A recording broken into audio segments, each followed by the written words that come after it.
Hello everyone. Today we are going to study the last part of our second assignment, which is deep learning, the significant issues. Now let's have a look about the first part, the responsibilities and accountabilities.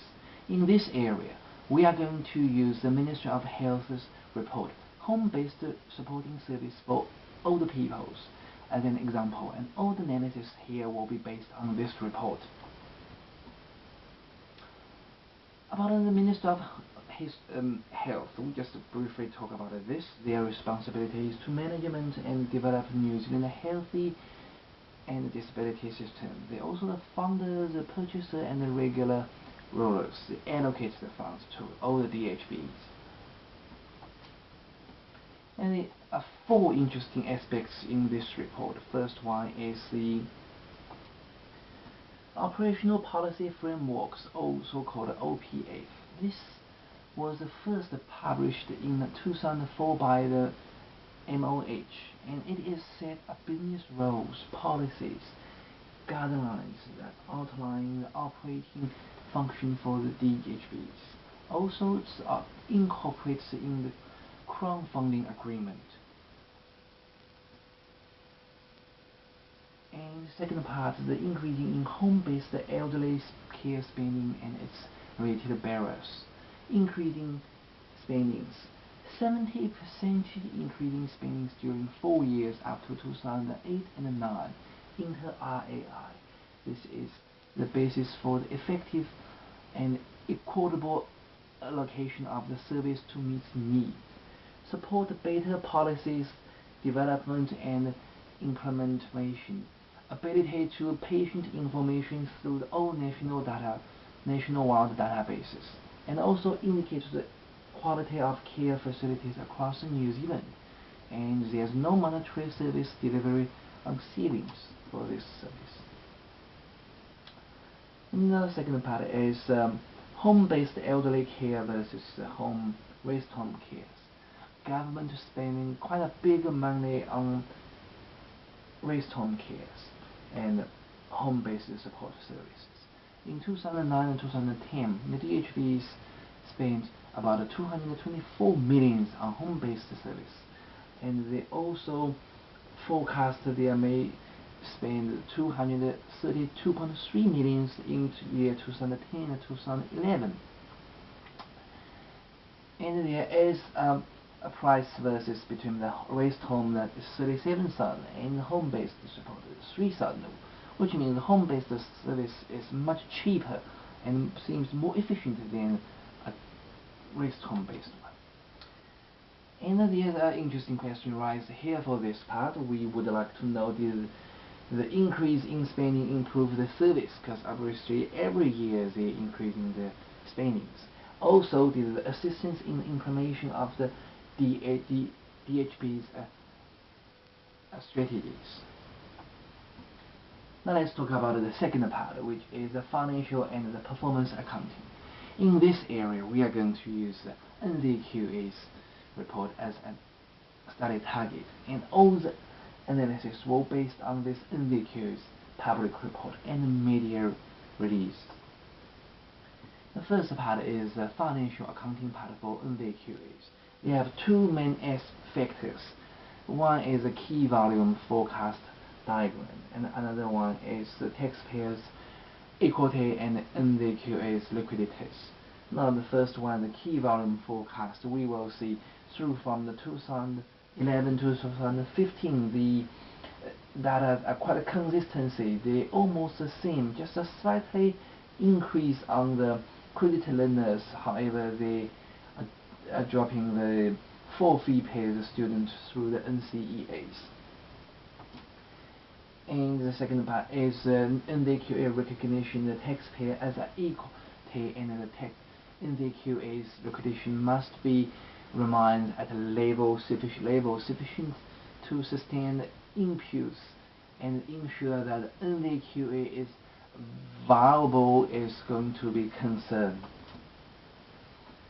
Now, as the data we've got from the report, we noticed that NZQA had 81 million revenue during the 2012 to 2013 years, and 40 million from the Crown. and 41 million of the third-party revenue from the fees and charges. And the revenues from third parties including from the rest of the list. And the NZQ also providing assurance for the government about whether they're going to make sure the internal assessment for the NCEs keep consistency. And they also will ensure all the qualifications have a clear outcome for programs are modified in efficiency order and approve the polytechnic education and a greater recognition to be promoted. And NZQ is also held accountable for following staffs regards like management for the NZQA's administrating staffs recognizing and set up the standards. Lastly, the accountable of the Minister of Education and the Minister of the Tertiary Education skills of the employment also look after under NZQ's performance accounting. And for these areas, we have one question rise. Which government body set up the academic standards for NZQs? Obviously, New Zealand auditing is not as good at setting up exams, so they only can audit the performance report from the NZQA, which can be contain some bias for their reports. Now let's move to the third part, also the last part, further study on the taxation and appropriation planning. In this part of AC, I will analyze the findings of the Tax Review 2001 and the New Zealand Tertiary Appropriation Report, among with all other relevant documents. Taxation. The government has the responsibility to create an optimal taxation. It attempts to be combine both the critical of the efficiency and the equity, impliedly deriving the relative importance of each. However, an efficiency tax system may not be necessary to be considered to be a fair one, and also a fair one could not be considered an efficient one. Now, let's focus on the first part, the economy efficiency. In Tax Review 2001, they found that efficiency is more as important as a fairness. There is usually need to be make a trade-off between the restrictive objectives and the efficiency objectives. This next part is incentives. In Tax Review 2001, they found the border-based tax, which like the GST, that are expressed simply and clearly in legislation and that enable rates to be as low and as uniform as possible.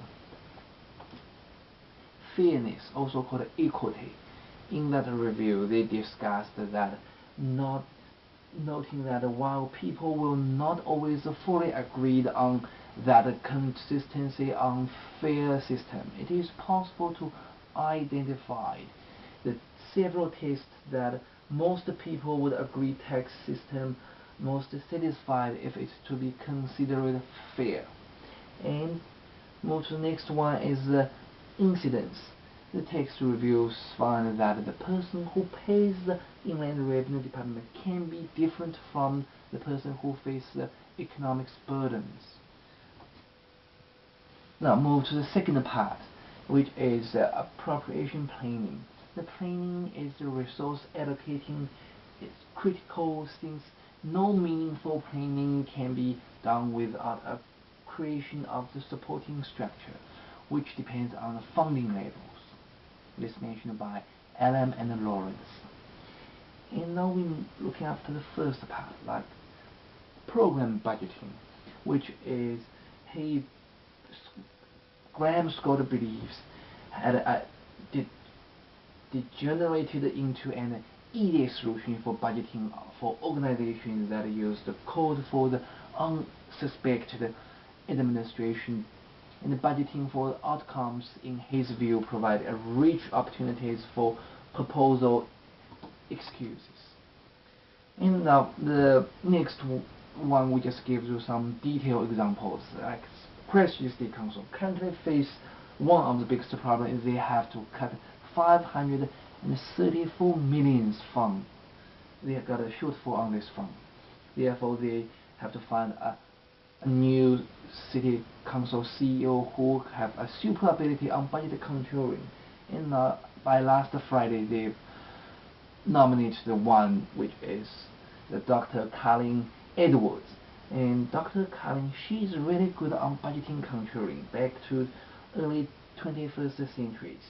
She was doing a really good budget cutting across the Tasman, and she within 18 months she saved nearly 35 million for the organizations. And another area we interesting also the example is the disability support services. And because of the cash limited budget has made it difficult to design a creative service, which is the public service cannot do the money of a full range of service. They are only focused on essential need rather than desirable needs. And now we raise a question for this area too, which is taxation and appropriations. Which one comes first? Does appropriation planning always come first, then followed by a taxation? Okay, thank you so much for your time. This is all for our deep learning part. Thank you.